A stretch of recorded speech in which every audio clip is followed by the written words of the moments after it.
नमस्कार मित्रमैत्रिणींनो. तसं पाहिलं तर बारामतीमध्ये परवाच निवडणुका झाल्या. तिथे झालेलं मतदान सीलबंद आहे.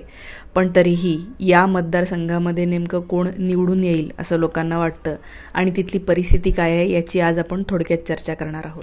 तसा बारामती हा मतदारसंघ इतर वेळी तर चर्चेत असतोच, पण यंदा तो खूप जास्तच चर्चेत होता.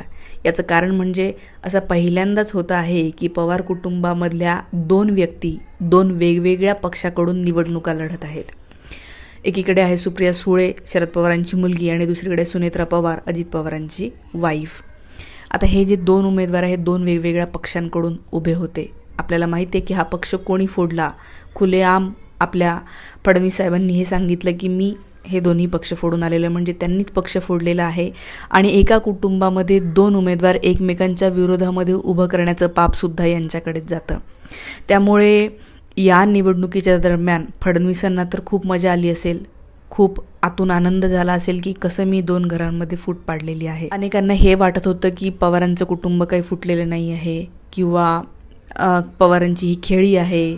दोन्हीकडे त्यांनी आपला पक्ष ठेवलेला आहे, सत्तेतही आहे, विरोधामध्येही आहे, किंवा हे निवडून आलं तर यांच्याच घरामध्ये पद जाणार आहे असेही लोक म्हणत होते. पण आपण हे विसरायला नाही पाहिजे की या पक्षाच्या चिन्हावरून वाद झालेले आहेत. दोन्ही पक्षांना दोन्ही गटाला हे चिन्ह हवं होतं, नाव या दोन्ही गटाला हवं होतं, त्याच्यावरून कोर्टामध्ये लढा गेलेला आहे. याचा अर्थ खरोखर यांच्यामध्ये फूट पडलेली आहे. तसं नसतं तर इथं नवीन पक्षाचं नाव घेणे, नवीन चिन्ह घेणे इतकी उठाठेव झाली नसती आणि इतका त्रास पवारांनाही करावा लागला नसता. अनेकदा राज ठाकरे यांचेही स्टेटमेंट आले की ए टीम आता सध्या सत्तेमध्ये गेलेली आहे, पवारांची बी टीम नंतर लगेचच सत्तेमध्ये जाईल. आता असे स्टेटमेंट हे बहुतेक त्यांना फडणवीसांनी पिन मारलेली होती आणि म्हणून त्यांनी केलेले असतील असं त्यांच्या आत्ताच्या सगळ्या ज्या काही धोरणं आहेत ते जे मोदींना पाठिंबा देत आहे त्यावरून तरी दिसतं. नाही तर सुरुवातीला मलाही हे वाटलंच होतं. राज ठाकरे जेव्हा म्हणत होते की ही ए टीम आहे ती बी टीम आहे, तेव्हा मलाही थोडं आतून असं वाटलं होतं की मे बी असं असू शकतं. पण मधल्या काळामध्ये जे काही झालं त्यावरून मला असं वाटलं की नाही, असं बिलकुल नाही आहे. आता हे खरोखर वेगळेच दिसत आहे. असं होऊ शकतं की अजित पवार परत इकडे आले, पण शरद पवार किंवा त्यांचा हा राष्ट्रवादी परत भाजपमध्ये जाईल किंवा भाजपमध्ये कधी जाईल असं मला आत्ता तरी वाटत नाही. सध्या या पुढच्या 5 वर्षात, पुढचं आपण नाही सांगू शकत. आता एकाच घरातले हे जे दोन उमेदवार आहेत सुप्रिया सुळे आणि त्यांची वहिनी सुनेत्रा पवार, या दोन उमेदवारांविषयी आपण थोडक्यात पाहूया. तर आपल्याला माहिती असेल की सुप्रिया सुळे या 3 वेळा खासदार राहिलेल्या आहे. आता जर त्या जिंकून आल्या तर चौथी त्यांची वेळ असेल. आणि त्या 3ही टर्ममध्ये त्यांनी जे काही काम केलं, जे संसदेमध्ये प्रश्न उपस्थित केले, ज्या पद्धतीने त्यांनी प्रश्न मांडले, ज्या पद्धतीने बोलल्या, त्यामुळे त्यांना अनेकदा संसदरत्न पुरस्कार मिळाला होता. अजित पवार गटामध्ये असलेल्या अनेक लोकांनी त्याची तारीफ त्यावेळेला केलेली होतीच.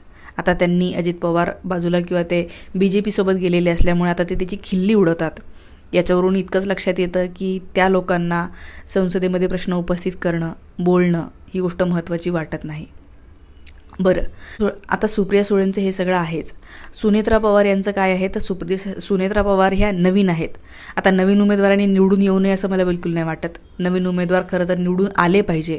पण कोणते नवीन उमेदवार? जे उच्च शिक्षित आहेत, ज्यांना बोलता येतं, ज्यांना काहीतरी विचार आहे, असे उमेदवार निवडून यावेत. सुनेत्रा पवारांचं जर तुम्ही पाहिलं, मीडियाशी बोलताना प्रश्न विचारल्याच्या नंतरही त्या काही उत्तरच नाही देऊ शकत. काहीतरी हसतात किंवा एखाद्या वेळेला डोळ्यातून पाणी काढतात, किंवा तुम्ही निवडून आल्याच्या नंतर काय काम करणार असं विचारल्याच्या नंतर त्या म्हणतात निवडून आल्यावर बघूया. आणि बरेचदा त्या मोदी यांचं नाव घेतात की मोदींनी काय काय केलेलं आहे आणि त्यामुळे मला तुम्ही निवडून द्या. तर ह्या सगळ्या त्यांच्या गोष्टी जर पाहिल्या तर मला असं वाटतं की निदान संसदेमध्ये खासदार म्हणून आपण अशा व्यक्तीला पाठवलं पाहिजे की जे निदान प्रश्नांची उत्तरं देऊ शकतील, ज्यांच्याकडे डोक्यामध्ये काही विचार आहे की मला काय करायचं आहे. ना की कोणीतरी तुम्हाला उमेदवारी दिली, कोणीतरी तुमचा फॉर्म भरून दिला आणि म्हणून तुम्ही उभे आहात, तुमच्या बाजूने दुसरेच बोलतात, अजित पवार बोलतात, रुपाली चाकणकरच त्यांच्या बाजूने कधीतरी उत्तरं देताना दिसतात. म्हणजे ज्या उमेदवाराला स्वतःचं मत नाही आहे, ज्या उमेदवाराला नीट बोलता येत नाही आहे, ती व्यक्ती खरंच देशाचं काही कल्याण करू शकेल का? त्या व्यक्तीला लोककल्याणाविषयी कितपत जाण असेल? हा मला जेन्युइन प्रश्न पडतो. त्या उमेदवार म्हणून जर चांगल्या असत्या, उच्च शिक्षित असत्या तर मी इतकं सगळं बोलली नसती. किंवा शरद पवारांनी, आता मलाही खरं असं वाटतं की पवारांच्याच कुटुंबामध्ये किती दिवस हे खासदार आमदारकीचं पद राहणार आहे. नवीन लोकांनाही त्यांनी चान्स द्यायला पाहिजे, निदान बारामतीमध्ये तरी. सुप्रिया सुळे यांचं जर काम पाहिलं, सुप्रिया सुळे यांचं जर भाषण पाहिलं तर मला जेन्युइनली त्या खूप आवडतात. त्याच्या पद्धतीने परखडपणे बोलतात, प्रश्न विचारतात, घाबरत नाहीत त्या कोणाला. त्यामुळे नक्कीच त्या पवारांची मुलगी आहे म्हणून नाही तर एकंदर एक ह्युमन बिईंग म्हणून मला असं वाटतं की नक्कीच त्या जिंकून आल्या पाहिजे. हे फक्त मला जरी वाटत असलं तरी नेटकरी नेमकं काय म्हणतात हे मी तुम्हाला दाखवणार आहे. आता काही लोक असं म्हणतात की काही नाही, राहुल गांधीचं स्टेटमेंट आलं की त्याच्याखाली राहुल गांधीला शिव्या देणारे लोक असतात, किंवा मोदींचं स्टेटमेंटवरती असेल तर कमेंट करणारे लोक मोदींना शिव्या घालणारे असतात. पण जर का प्रश्न तुम्हाला 2 उमेदवारांविषयी विचारलेला असेल, हा उमेदवार की हा उमेदवार, तर त्याच्याखाली दोन्ही प्रकारच्या कमेंट्स यायला पाहिजेत.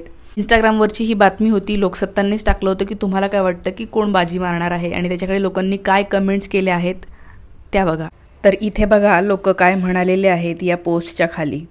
सुप्रिया सुळे, सुप्रिया सुळे, सुप्रिया सुप्रिया सगळीकडे, संसदरत्न 3 वेळा, एक व्यक्ती आहे 400 पार म्हणणारा.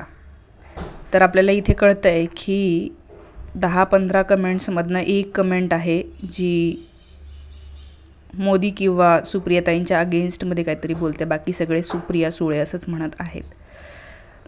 तर याच्यावरून आपल्याला लक्षात येतं की लोकांना कोण हवं आहे, फक्त तुतारी सुप्रियाताई.